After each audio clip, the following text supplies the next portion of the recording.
आपको बहुत ज़्यादा एरिया आपका वो डार्क हो गया, चाहे वो सन रेजेस की वजह से हो, चाहे वो और किसी बीमारी की वजह से हुआ है, आपको बहुत सारी पिगमेंटेशन हो गई है, बहुत ज़्यादा एरिया आपका ब्लैक पड़ रहा है, ब्लैक पैचेस आ रहे हैं, तो आप क्या करेंगे, आपने क्या करना है, 1 चम्मच मूली का जो बीज होते हैं उसको दूध में भिगो कर रख लें।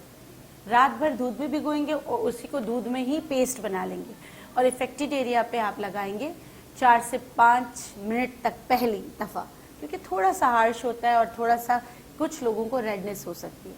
अगर आपको ये नहीं हो तो आप दूसरे दिन 10 मिनट के लिए फिर आधे घंटे तक इसको लगा के रखें। इंशाल्लाह इससे आपकी स्किन जो है बिल्कुल क्लियर हो जाएगी।